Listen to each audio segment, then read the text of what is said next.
वज़ीर दिफा ख्वाजा आसिम ने फील्ड मार्शल आसिम मुनीर की अमरीकी सदर से मुलाकात सिफारती महाज पर एक बड़ी कामयाबी करार दी थी। पार्लियामेंट हाउस में सहाफ़ियों से गुफ्तगू में वज़ीर दिफा ख्वाजा आसिफ ने कहा कि पाकिस्तान को सिफारती सतह पर बहुत बड़ी कामयाबी मिली है।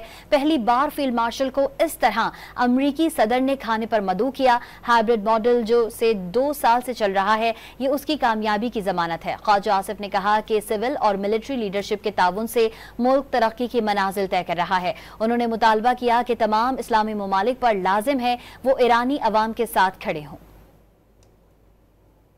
वज़ीर दिफा ख्वाजा आसिम ने फील्ड मार्शल आसिम मुनीर की अमरीकी सदर से मुलाकात सिफारती महाज पर एक बड़ी कामयाबी करार दी थी। पार्लियामेंट हाउस में सहाफ़ियों से गुफ्तगू में वज़ीर दिफा ख्वाजा आसिफ ने कहा कि पाकिस्तान को सिफारती सतह पर बहुत बड़ी कामयाबी मिली है। पहली बार फील्ड मार्शल को इस तरह अमरीकी सदर ने खाने पर मदऊ किया। हाइब्रिड मॉडल जो से 2 साल से चल रहा है, ये उसकी कामयाबी की जमानत है। ख्वाजा आसिफ ने कहा कि सिविल और मिलिट्री लीडरशिप के ताउन से मुल्क तरक्की की मनाजिल तय कर रहा है। उन्होंने मुतालबा किया कि तमाम इस्लामी ममालिक पर लाजिम है वो ईरानी अवाम के साथ खड़े हों।